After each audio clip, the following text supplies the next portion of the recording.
Basically पित्तल जी मेरे दोस्त हैं, उनके साथ मैंने पहले फिल्म की है रानी लक्ष्मीबाई, और उनकी मुझे पता चला कि आज वो डिस्ट्रीब्यूट करे ऑल ओवर, उसके लिए उनको शुभकामनाएं देने के लिए बेसिकली है। मुझे बहुत ज़्यादा फिल्म के बारे में जानकारी नहीं है, एक दोस्त की हैसियत से मैं शुभकामनाएं देने के लिए आया हूँ। Thank you sir, thank you. अगले sir roll yes sir yes sir roll क्या कहना चाहेंगे सर आज पूरब की ओर से आपने देखा कैसी लगी और नैरेटिव को आपकी ओर से क्या शुभकामनाएं? देखिए, पूरब की आवाज़ फिल्म को देखने के बाद जितना भी हिस्सा मैंने देखा है बहुत खूबसूरत है, लोकेशंस अच्छी हैं, परफॉर्मेंसेस अच्छी हैं, म्यूज़िक अच्छा है, और ऐसी फिल्म को अगर अच्छी रिलीज़ मिल जाए तो मुझे नहीं लगता कि इस फिल्म को कोई रोक पाएगा। और we are cinema people, we love cinema, तो सिनेमा से हर वक्त जुड़े रहने का मन करता है, और एक ऐसी फिल्म जो ऐसी स्वतंत्रता सैनी के बारे में है जिसको लोग इतिहास में भूल चुके हैं, उसको वापस ज़िंदा करना ये बड़े दिल वालों का काम है। प्रोड्यूसर ने बहुत हिम्मत की है, डायरेक्टर ने हिम्मत की है। मैं अपनी शुभकामनाएं देता हूं कि ये फिल्म अच्छे से रिलीज़ हो और लोग इसे देखें और पसंद करें और इससे कोई सबक सीखें। देश के प्रति जो हमारी भावना होनी चाहिए, जिस तरह से बहुत सारे स्वतंत्रता सैनी हैं देश में जो अंधेरों के गुमनामी में खो चुके हैं, हमें उनके बारे में जानने का एक और अवसर मिलता है, और बहुत खूबसूरत पहलू है ये। और जिस तरह से भारत के प्रति, देश के प्रति, अपनी जन्मभूमि के प्रति आज लोगों में देश भावना वापस जागी है, तो मुझे लगता है कि पूरब की आवाज़ जो है ये फिल्म वापस उसे और जगाने में बड़ी एक इतिहास क्रिएट करेगी। और मैं चाहूँगा कि फ्यूचर में भी ऐसी फिल्में बने, उन लोगों के विषय में बने जिनको लोग आज भूल चुके हैं, इतिहास के पन्नों में वो खो गए हैं। तो एक अच्छी कोशिश है प्रोड्यूसर की, डायरेक्टर की। मैं अपनी शुभकामनाएं देता हूँ, ये फिल्म खूब चले। कनकलता जी के बारे में क्या कहना चाहेंगे? देखिए, ऐसे बहुत सारे स्वतंत्रता सैनी हैं देश के अंदर जिन्होंने अपना योगदान दिया है, देश की आज़ादी में अपना योगदान दिया है, देश की जो आज़ादी की लड़ाई है उसमें योगदान दिया है। मैं नॉर्थ ईस्ट के बहुत सारे इलाकों में ट्रैवल किया हूँ, और वहाँ पे ऐसी ऐसी लोकेशंस हैं, ऐसे ऐसे लोग हैं, ऐसे ऐसे उदाहरण हैं जिनको देश जानता नहीं है। मैंने भी अभी एक फ़िल्म की है दंगा, जिसमें मैंने डॉक्टर श्यामा प्रसाद मुखर्जी साहब का रोल किया है। उनका इतना बड़ा योगदान इतिहास में है कि जिसे वो लोग भूल गए हैं। उस योगदान को वापस दिलाना, एक क्या होता है कि हमारी नेक्स्ट जनरेशन जो है, हमको ये कहीं ना कहीं सोचना होगा कि हम इस युग में रहते हुए अपनी नेक्स्ट जनरेशन को क्या देकर जाने वाले हैं। तो उन सेनानियों के विषय में, उन लोगों के विषय में आने वाली जनरेशन को बताना बहुत आवश्यक है। उसी तरह कनकलता बरवा का जो योगदान देश की आज़ादी की लड़ाई में है, वो पूरब की आवाज़ फिल्म के नाम से जो है वापस लोगों में तक पहुँचेगा। संजय लीला बंसाली के बारे में क्या कहना चाहेंगे सर? अपना बड़ा हमला हुआ फिल्मकार को, तो अगर इस प्रकार से लोग करेंगे तो कैसे? देखिए, मैं संजय लीला बंसाली साहब के ऊपर जो अटैक हुआ है तो उसको कंडेम करता हूँ, और क्रिएटिविटी को किसी भी तरह दबाया नहीं जा सकता। और फिल्म अभी जो है वो बनने की स्टेज में है। अभी ये मालूम नहीं कि वो फिल्म को कैसे बना रहे हैं, किस एंगल से बना रहे हैं। उसके अलावा किसी भी व्यक्ति को ये हक नहीं है कि वो कानून को अपने हाथ में ले। देश में सेंसर बोर्ड है, देश में कानून है, व्यवस्था है, समाज है। उन लोगों को ये फैसला करना होगा कि फिल्म में क्या अच्छा है, क्या गलत है।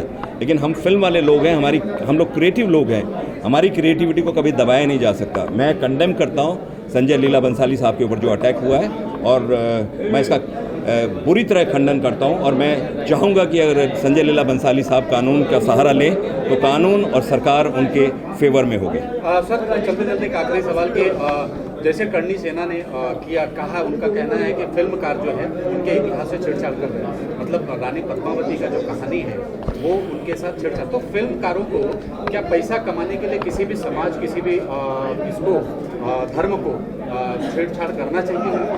देखिए, एक फिल्मकार जो होता है उसकी अपनी एक सोच होती है, किसी सब्जेक्ट को लेके बनाता है, लेकिन सब्जेक्ट में अगर कोई त्रुटियां हों, कोई गलतियां हों, तो उसके लिए मैंने जैसे आपसे कहा कि सेंसर बोर्ड है, कानून व्यवस्था है। कोई भी फिल्म डायरेक्ट बना के रिलीज़ नहीं की जा सकती, कानून के माध्यम से वो गुजरती है। हमारे देश की ये प्रक्रिया है। हमारे यहाँ सेंसर बोर्ड है, सेंसर बोर्ड ये देखता है कि कोई गलत सब्जेक्ट जो है, कोई गलत शूटिंग जो है, कोई गलत सब्जेक्ट, कोई विषय पब्लिक में ना चला जाए। तो मैं फिर पहले कह रहा हूँ कि किसी को भी कानून को अपने हाथ में लेने का हक नहीं है। Thank you so much. Basically ये जो फिल्म हम लोगों ने बनाई है, ये फिल्म हमने दो फिल्म के जरिए हमने दो मुद्दों को उठाया है। एक मुद्दा हमारा ये था कि एक जो हमारी कनकलता बरुआ है उनकी हमने बायोग्राफी को लिया है, और सेकंड उसके साथ ही पैरेलल चलाया है हम लोगों ने जो आसाम में टेररिज्म था, जो जिसकी वजह से हमारे नौजवान भटक गए थे। ठीक है, तो हमने वो देखा है कि जब कनकलता ने अपने देश के लिए बलिदान दिया, और सेम वही आसाम की ही जो यूथ जॉनर है वो अपने एक स्पेसिफिक टारगेट को पूरा करने के लिए गलत रास्ते पे जा रहे थे। तो हम लोगों ने इस फिल्म के माध्यम से ये दिखाने की कोशिश करी है कि जो कनकलता है वो देश के लिए बलिदान दिया, और जो दूसरे थे वो अपना सिर्फ एक टारगेट पूरा करने के लिए अपना बलिदान देने को तैयार थे। तो उसकी कहानी मतलब इस फिल्म में हम लोगों ने ये दिखाया कि एक आतंकवादी लड़की कनकलता बरुआ के गांव में पहुंच गई, और वहाँ से जब उसने कनकलता के बारे में जाना तो तब उसको रियलाइज़ हुआ कि यार मैं तो बहुत गलत कर रही हूँ, है मतलब एक इसी गांव की रहने वाली जो हमारे देश को आज़ाद करने के लिए लड़ रही थी, और हम आसाम को आज़ाद कराने के लिए लड़ रहे थे। यही फिल्म का सार है हमारा। अच्छा, तो जो बोला है हमारा जमाल जी ने वही बात है, लेकिन हमको हमारा ये किताब में लिखा हुआ है कनकलता का बारे में। जब हमारा आसाम के जो स्कूल में पढ़ाई करता हो तो हम बच्चे से मालूम हुआ कि कनकलता एक वीरांगना है और 1940 में शहीद हुआ है। लेकिन असली जो है वो जो हम लोग का जो भारत स्वाधीन का दिन में हम लोग जो ये हुआ है, जो लड़ाई किया है असम लोग नॉर्थ ईस्ट लोग, तो सारा हम इंडिया दिल्ली आता हूँ तो बिहार आता हूँ तो हम लोग का पूछता है कि नॉर्थ ईस्ट कहाँ है, इंडिया कहाँ है, कि मतलब इंडिया का है, हम साथ एक साथ हम लड़ाई किया है जो 1942 में। तो उसको जानने के लिए हम सोचा था ये कनकलता का ये जो स्टोरी है ये सही स्टोरी होगा, क्योंकि जो लड़ाई किया एक साथ हम लोग लड़ाई किया भारत को एक साथ होने के लिए। तो अब अभी और किसी लोग उसको आदमी जो लड़के ये कोशिश किया जो अलग से हम असम जाएगा, ये तो अच्छा बात नहीं हुआ है। इसलिए हम दोनों को मिला के ये स्टोरी ये है जो हमारा नॉर्थ ईस्ट का हमको समझे, जो बाकी जो हमारा इंडिया का जो आदमी है, जो बॉम्बे हो, दिल्ली हो, जो भी हो, राजस्थान हो, सब आदमी को जानना चाहिए कि नॉर्थ ईस्ट कोई अलग नहीं है, भारत का अंग है। लेकिन हमारा पांच देश हमारा घिरा हुआ है, जैसे हमका नेपाल, भूटान, चाइना, इसके बर्मा और बांग्लादेश, इस 4 देशों में 5 देशों में ये अंदर में हमारा नॉर्थ ईस्ट है। लेकिन नॉर्थ ईस्ट को भी हमारा एक अंग है हमारा भारतवर्ष का, उसको जानने के लिए ये हम कहानी बनाए, वो अच्छा लगा। लेकिन बहुत तकलीफ हुआ है इसको तो लेने के लिए। हम पहली बार पिक्चर तो भी हम वो जो आके बॉम्बे आके जो मित्तल साहब मिला है, कुछ आप लोग का मिला है, मीडिया लोग का मिला है, बहुत खुशी हूँ। आपको आशा करता हूँ भारतवर्ष को एक बार आइए, हमारा नॉर्थ ईस्ट को समझिए कैसा क्या है, तो हम ये सबको आदमी को एक बार फिल्म आके देखिए क्या बनाया हम लोग का नॉर्थ ईस्ट का आदमी, भारत का माता में हम कैसे हम लड़ाई किया उसको भी थोड़ा जानिए। इसलिए हम आपका तरफ से जो मीडिया का तरफ से हम अपील करता हूँ भारतवर्ष को उसको एक बार हॉल में आके हमारा पिक्चर ये देखिए। ये 3 तारीख, ये क्या था 3 मार्च ना, ये पहले हिंदी में होगा, इसके बाद असमीज में भी बनाया और असमीज का बाद में रिलीज़ करेगा, क्योंकि हमारा आसाम में अभी हॉल बहुत कमते हैं, ओनली 52 हॉल बसा हुआ है। अभी हमारा आसाम में नॉर्थ ईस्ट में ओनली 52 हॉल्स है और कुछ मल्टीप्लेक्स अभी हुआ है 16, ऐसे इतना हॉल नहीं है। उसको दोनों पिक्चर लगाएगा तो थोड़ा ये होगा, इसलिए हम पहले हिंदी से में जाएगा, इसके बाद असमीज जाएगा। Thank you sir. पूरब की आवाज़ की जो फिल्म जो बनी है, मैं समझता हूँ कि मैं बहुत खुशनसीब हूँ कि इस फिल्म के किसी भी तरह से मैं जुड़ा हूँ, एज ए दर्शक भी जुड़ा हूँ, तो मेरे लिए बड़ी प्राउड की बात है। क्योंकि देशभक्ति फिल्में जो है जितनी बनेगी उतना हमको प्रेरणा मिलेगी, और एक देशभक्त होने के नाते, एक हिंदुस्तानी होने के नाते मैं इस चीज़ को बहुत बधाई देता हूँ प्रोड्यूसर डायरेक्टर को, हमारे मित्तल साहब को, कि ये फिल्म ज़्यादा से ज़्यादा लोगों तक पहुँचे। और क्योंकि ये कनकलता जी जो है, जो फ्रीडम फाइटर रही है आसाम की, जिन्होंने आसाम की बहुत सारी बुराइयों को अपने दम पर ख़त्म किया और शहीद हो गई लड़ते लड़ते, ऐसे ही नारियां जो है हमारे देश के लिए, मैं हमेशा ये कहता हूँ कि हमारे देश की नारी सदैव सब पे भारी, इसलिए पूरा विश्व है इनका आभारी। और ये फिल्म 3 मार्च को आ रही है, इस फिल्म को ज़रूर देखने आइए। और मुझे पूरा विश्वास है कि जिसके अंदर देशभक्ति का जज्बा होगा वो ज़रूर आएगा देखने के लिए। सबसे पहले तो मैं ही पहुँचूंगा इस फिल्म को देखने के लिए। परफॉर्मेंस करने वाले कॉमेडी या कोई कौन? का जो शो हाँ देशभक्ति से रिलेटेड कहीं नजर आने वाले परफॉर्मेंस पे या भाई, कॉमेडी भी तो एक तरह की देशभक्ति ही है। आप देश की सेवा जो कर रहे हैं, देश वासियों को खुश रखना ही तो एक देशभक्ति है। मुस्कुराहट रखना एक देशभक्ति है। मैं परमात्मा का बड़ा शुक्रगुजार हूँ कि परमात्मा ने मुझे ऐसे लाइन में रखा है कि जहाँ से लोगों को मैं हंसाने की कोशिश करते रहता हूँ और लोग हंसते हैं मेरी बातों पे। तो मैं समझता हूँ कि ये जज्बा, ये भावना जो है, जो मेरी लाइन है कि भावनाओं को समझो, ये लाइन बनी रहे और मैं लोगों को हंसाता रहूँ। और इसी तरह से, क्योंकि ज़रूरी नहीं कि देशभक्ति के लिए आप फ्रीडम फाइटर अगर हो तो अच्छी बात है, लीडर हो तो ठीक है, लेकिन आप अगर काम में भी अपनी ईमानदारी बरत रहे हो तो आप वहाँ पर भी आप देशभक्ति कर रहे हो। सर भंसाली के बारे में क्या कहना है? संजय भंसाली साहब को मैं यही सजेशन दूंगा कि आप कोई भी फिल्म बनाएं, या भंसाली साहब को नहीं, तमाम प्रोड्यूसर डायरेक्टर को मैं सजेशन दूंगा कि आप किसी की भावनाओं के साथ में ना खेलें। अगर आपको इतिहास पे फिल्म बनानी है तो इतिहास को पहले जानें, समझें और फिल्म बनाएं। जनता खुश होगी। इससे पहले भी काफ़ी बायोपिक बने हैं, लोगों ने सर आंखों पर उठा, भगत सिंह पर बनी हैं, नीरजा पर बनी हैं, तो लोगों ने एंजॉय किया। मैं समझता हूँ कि आप छेड़खानी करेंगे तो फिर आपको लोग छेड़ेंगे, और छेड़ेंगे नहीं बल्कि छोड़ेंगे नहीं। Thank you very much. आज देख रोज सर, आज पूरब की आवाज़ का और म्यूजिक दोनों बच्चे कितना कैसा लगा आपको? मुझे बहुत अच्छा लगा कि ये फिल्म जो एफर्ट है, जो जिस तरह से इसे नॉर्थ ईस्ट के लोगों की कहानी बताने की कोशिश की जा रही है, नॉर्थ ईस्ट में फ्रीडम के दौरान क्या हुआ क्या नहीं हुआ उसे दर्शाने की कोशिश की जा रही है। I think that's a wonderful effort. और ख़ासकर राजेश मित्तल जी जो कि इसे ऑल इंडिया डिस्ट्रीब्यूट कर रहे हैं मित्तल एडवर्टाइजिंग के ज़रिए, उनको भी मैं उनको भी मैं पूरी तरह से कॉन्ग्रेचुलेट करता हूँ। एंड जितने भी लोग इस फिल्म से जुड़े हुए हैं, I just want to congratulate them and wish them all the very best. इस तरह की पिक्चरों में आप नजर कहीं आने वाले हो?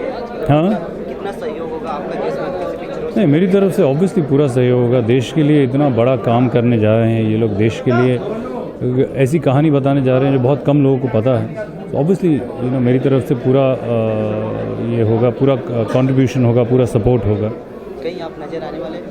नहीं, मैं इस फिल्म में नहीं हूँ। मतलब ऐसा कोई पिक्चर करने वाले हो जो आपका? मैं अभी टीवी कर रहा हूँ। टीवी पर मैंने अभी, हाँ, बाकी स्क्रीन पर मैंने अभी 2 फिल्में कंप्लीट की हैं। एक विक्टिम नाम है फिल्म का, और तो वो आई थिंक, और एक है चल जा बापू। तो दो फिल्में हैं, तो देखो वो कब आती हैं। भंसाली जी के बारे में क्या कहना चाहिए? काफ़ी अटैक हुआ, काफ़ी नहीं, बहुत गलत हुआ। आई डोंट थिंक कि इस तरह से किसी को कानून अपने हाथ में लेना चाहिए। अगर आपको नहीं पसंद है, आपको ऐसा लग रहा है कि ये गलत हो रहा है, तो आप कानून के पास जाइए और जो भी लीगल तरीका है उसे शूटिंग रुकवाने का या उसे रेक्टिफाई करने का, वो करने का हक है आपका। कभी कभी क्या होता है कि पिक्चर में कुछ भी अपनी स्टोरी चलाने के लिए इतिहास के साथ छेड़छाड़ी करना, इसके बारे में? हाँ, वो है, लेकिन उसे आप इतिहास के साथ या कोई भी तरह की आप चीज़ को, पहली बात तो ये साबित नहीं हुआ है, दूसरी बात अगर ऐसा हुआ भी है तो उसको रोकने का तरीका किसी को मारना तो नहीं है। आपको कम से कम कोर्ट में जाके जो लीगल तरीका है वही करना पड़ेगा। Thank you.